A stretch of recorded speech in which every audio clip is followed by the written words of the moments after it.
And what I want to do now is to look at the beginnings of the Church of God in Corinth. I think I've said this to you before, that in the end of the first century, around about AD 96 or something like that, there was a church in Rome and there was a church in Corinth.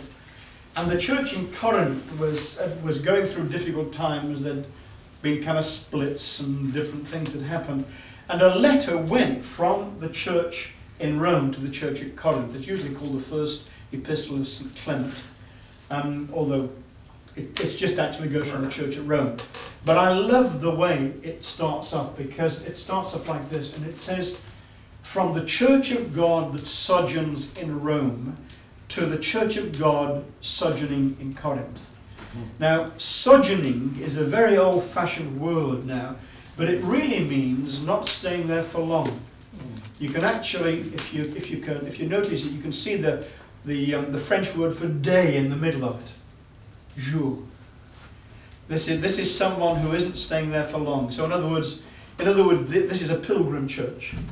And when they wrote from the church in Rome, they wrote from the church of God that is a pilgrim in Rome to the church of God that is a pilgrim in Corinth. To me, it's a fascinating picture of the way the early Christians regarded themselves. Because you know that they didn't have any church buildings for over 300 years. There were no church buildings. We'll touch upon that in just a moment or two, just exactly what church means. So how did all this begin? Well, we've seen the first reference to it in Acts chapter 18, when it says that Paul left Athens, verse 1, and went to Corinth. And it says that when he was there, he met these people. And again, I think these are wonderful little insights into the informal way in which the church grew in these early days.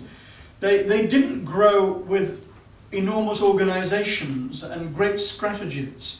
They didn't grow because they had wonderful missionary societies and people who could organize things and send them in the right way. It was wonderfully kind of natural how they moved from one thing to another. So you'll see here Paul, for example, it says in chapter 18 and verse 2 and 3, he found a certain Jew named Aquila, born in Pontus. Can you see how people moved about so much? I think Pontus, where's Pontus? I think that's in Turkey as it is now. Well, yes, I think it is. There was tremendous mobility amongst some people in the Roman Empire. The Romans had got rid of piracy from the Mediterranean, which meant that transport was much, much easier. And generally speaking, it was fairly safe to travel on the road. So it was an amazing provision. There's a verse in Galatians which says, "When the fullness of time was come, God sent forth His Son."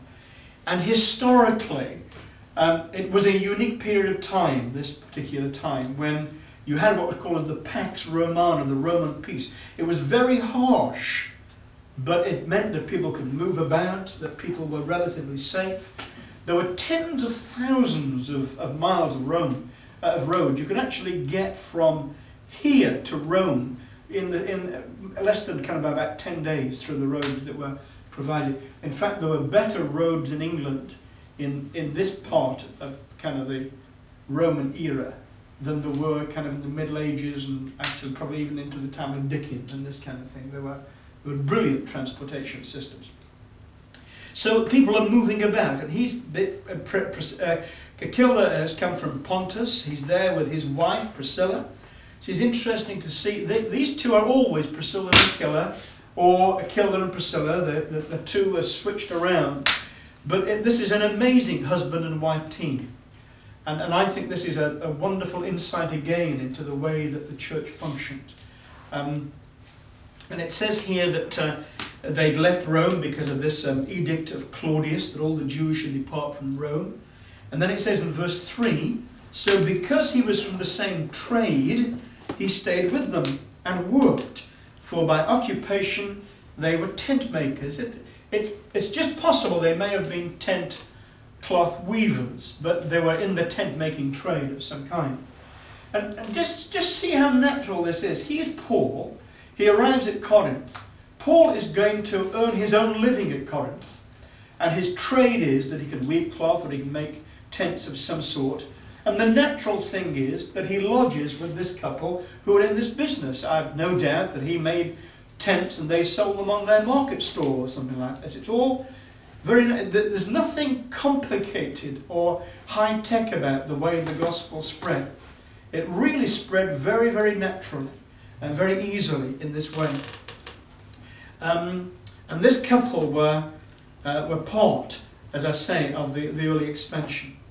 And then if we read on, it says this in verse 4, and he reasoned in the synagogue every Sabbath and persuaded Jews and Greeks. And again, this isn't just academic. If there are those here that God kind of calls from our midst into other parts of the world, you really need to think and read the Acts of the Apostles. Because there's a pattern that emerges. I'm not saying it's a blueprint. I'm not saying you must take the Acts of the Apostles and say they did it like this, we must do it like this. I'm just saying that there are principles that emerge here which are relevant in every culture, in every era. They will always be relevant. And this is Paul. He goes as a tent maker. He moves to this place, and he's... One of the things that they say now about people going to other countries as missionaries is they often encourage them to actually go with the trade, because it gives them an automatic link with the culture that they join with. It gives them automatic colleagues, people who work in the same office or at the same oil refinery or whatever it is, and they're mixing together. It's a much more natural way of things kind of working, other than by trying to produce a carbon copy of ECF, the Early Christian Fellowship, in a particular place in that way. We've got brothers who've done this from here anyway. And look at this. Paul goes in verse 4, every Sabbath to the synagogue. And look at the language that's used. He reasoned in the synagogue and he persuaded both Jews and Greeks. That's to say, Paul is engaged in very energetic discussions. You mustn't think that Paul just kind of has a pulpit and he just kind of stands there and everyone is very respectful. This is Paul really in the thick of it. This is a really aggressively intellectual context, and he's reasoning, he's persuading, he's drawing all kinds of arguments to these people, and he's trying to prove who Jesus Christ is and how the scriptures have been fulfilled. There's an earlier reference earlier on in the Acts of the Apostles, and you've actually got Paul, can't just see what it is, I'll find it for you, where you've actually got Paul in a synagogue, and you've got a sort of, you've got Luke's sermon notes, if you like, of what Paul preached in this synagogue. And you'll see the way in which Paul began. There's something that some people call the kerugma. That actually means the proclamation, the gospel. And it has these kind of ingredients. That God had promised something in the scripture that was going to happen. That Jesus Christ has fulfilled these predictions. That he was put to death, that he has been raised from the dead and has been seen by witnesses. That Jesus Christ will return to fulfill the remaining promises of the Old Testament. And that in the interim, there is a time of,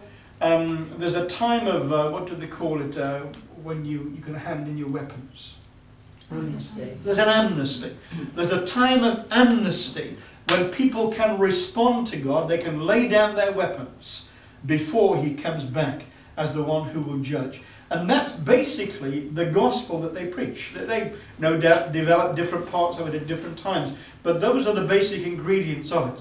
And here Paul is in the synagogue, he's reasoning, he's persuading. They would say something. This word reasoning is our word dialogued. A dialogue, it doesn't actually mean two, that would be a duologue. A dialogue means it means through. It means you're going backwards and forwards, but you're pursuing ideas. It's talking about someone doing something rationally. He's working from point A to B to C to D. He isn't just quoting Bible verses from the Old Testament.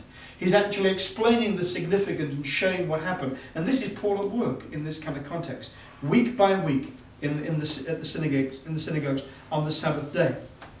And then look at verse 5. It says, when Silas and Timothy had come from Macedonia. Now, Silas and Timothy are, again, an amazing couple of people. We know from other parts of the Scriptures, and here's one note, for example, while we're in the Acts of the Apostles, if you look at Acts chapter 15 and verse 22, Acts 15 and 22,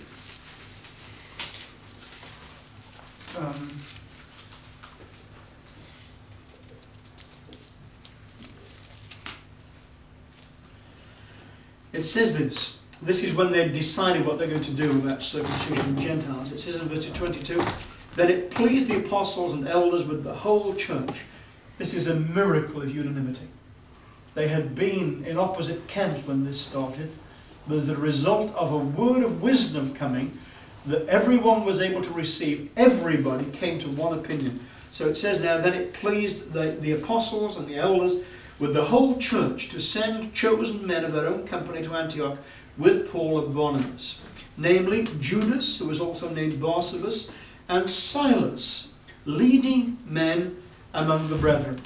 That's to say that Silas was already someone of some stature in the Christian church. He was known to people, and people would have known that he was acting as a truthful and honest representative of the church at Jerusalem.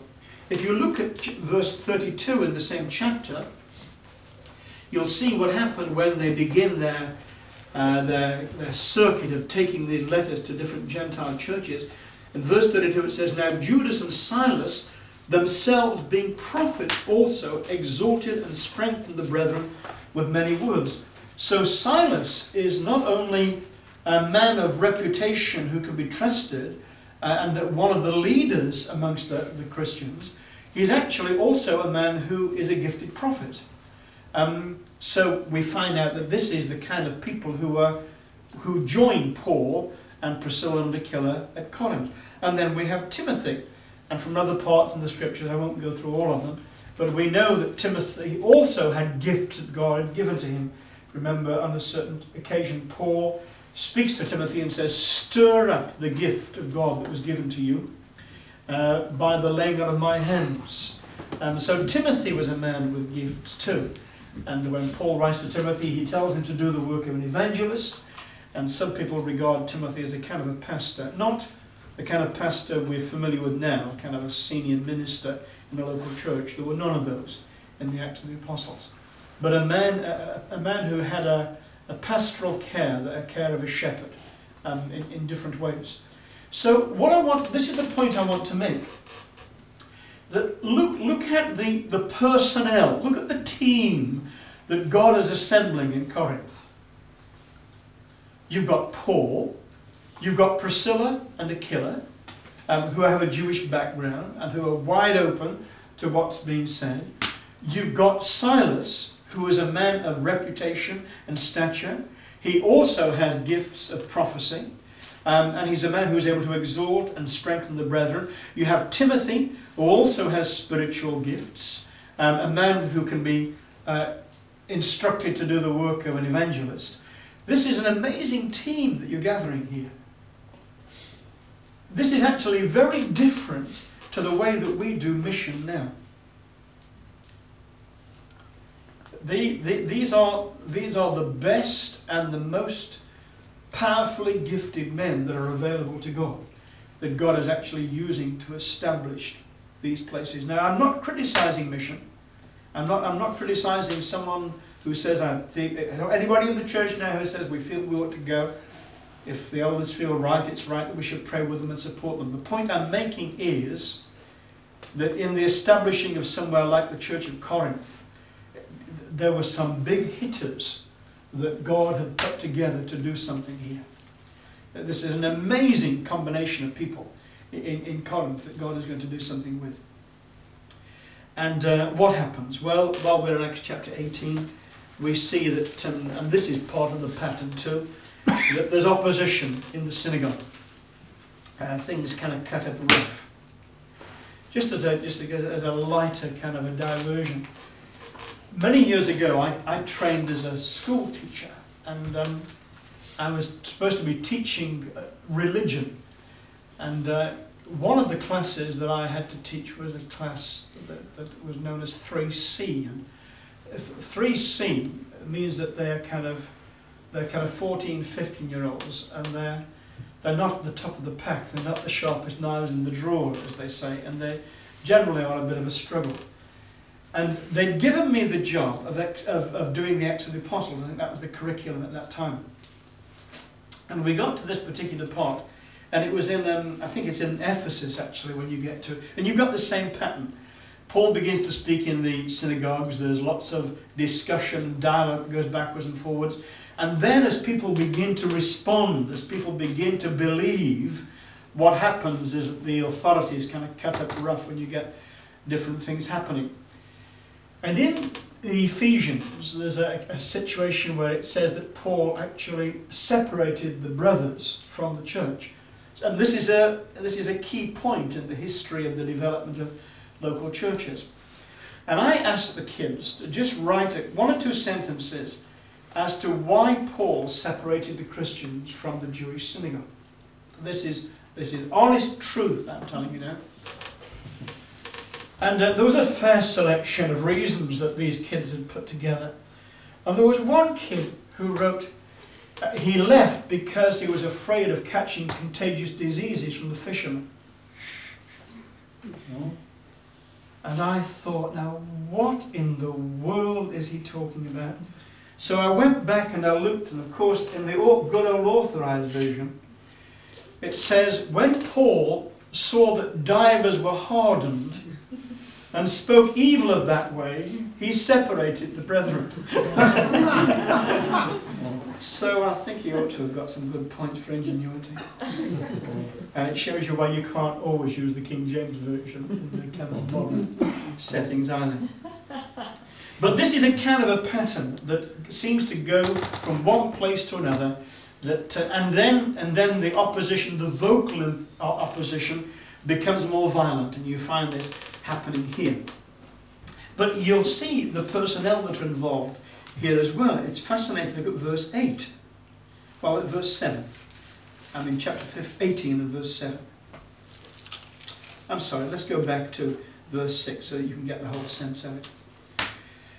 But when they opposed him and blasphemed, he shook his garments and said to them, your blood be upon your own heads. I'm clean. From now on I'll go to the Gentiles. And he departed from there and entered the house of a certain man named Justus, one who worshipped God, whose house was next door to the synagogue. This is a semi-detached synagogue here. And Justus lives next door. It looks as though Justus wasn't a Jew by race, but he was a God worshipper. And then you've got this in verse 8. Then Crispus, the ruler of the synagogue, believed on the Lord with all his household, and many of the Corinthians hearing believed and were baptized.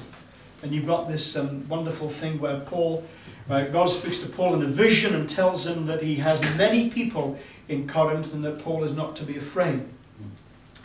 But you can see what's happening here. You've got people who are responding, and you can see the effect that it will have.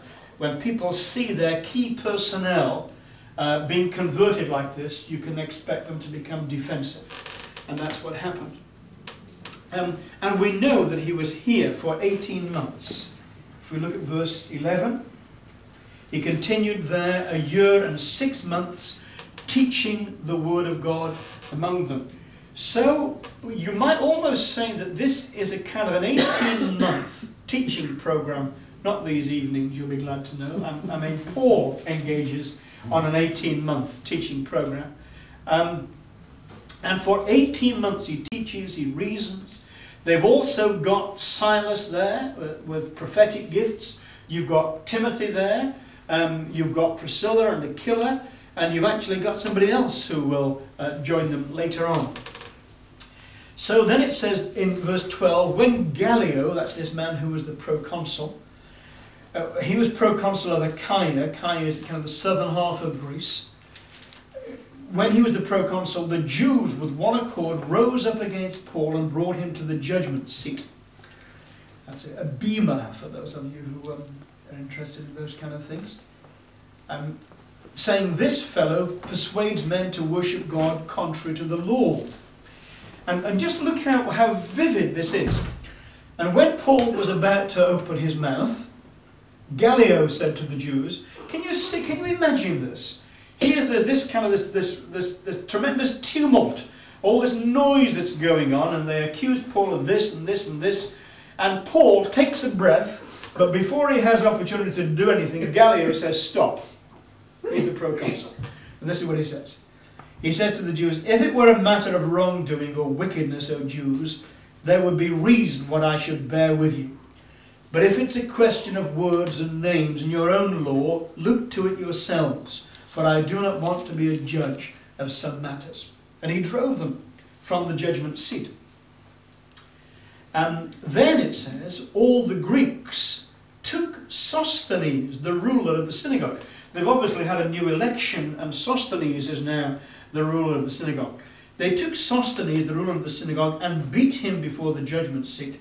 But Galio took no notice of these things. Classically, in the King James Version, it says Galio cared for none of these things. And he's come down in kind of Christian tradition as careless Galio. It just simply means he wasn't interested, he didn't want to be involved with any of these things. He turns a blind eye to what may be actually some anti-Semitism that's going on here. That this Jewish leader is actually being beaten by the Greeks. Now, why should they mention that little bit there? Well, it might just be, don't lose that, but listen how 1 Corinthians begins.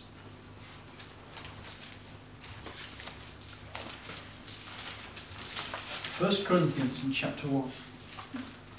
Paul, called to be an apostle of Jesus Christ through the will of God, and Sosthenes. Now our version probably says our brother, but actually it says Sosthenes the brother. Now then, what kind of hypothesis can we put together for this? I don't know. I don't think anybody really knows. But Sosthenes is not a common name. So it's really quite unusual that this name should crop up twice in connection with Corinth. It may be that at some point Sosthenes moved from Corinth, met up again with Paul, and came to the Lord. And now Paul, as he writes back to Corinth, he says, here's a little tidbit of information from you. This letter is actually coming not just from Paul, it's coming from Paul the Apostle and Sosthenes, the brother. He's one of us now. It's, I don't know, but it's, I think it's almost certainly the same person. Now, there's one other little bit I want to kind of point you to here before we kind of leave this bit. And that's in verse 24 of chapter 18, where it says, a certain Jew named Apollos, born at Alexandria, an eloquent man and mighty in the scriptures, came to Ephesus. Now we needn't read all that because it's moved on in the story, but it tells you about Apollos and how Apollos was taken by Priscilla and Aquila, and they instructed him more perfectly in the truth about Christ and what Christ had done. And Apollos became a very powerful preacher, very powerful apologist, you might say. That means someone who uses reasons and arguments to prove his point. And you've got that in verse 28. He vigorously refuted the Jews publicly, showing from the scriptures that Jesus is the Christ. And then it says, running on to chapter 19, and it happened while Apollos was at Corinth that Paul, having passed through the upper regions, came to Ephesus. So Apollos went to Corinth. So now they've got Apollos as well. And that will be key, because a little bit later on in the story of the Corinthians, we'll find that some people preferred Apollos' preaching to Paul's preaching. And some, no doubt, Apollos seems to have a reputation for eloquence and for knowing the scriptures, and maybe stylistically his preaching was a lot better than Paul. And that would appeal, no doubt, to some of the Corinthians. Let me tell you one more thing before I take a pause.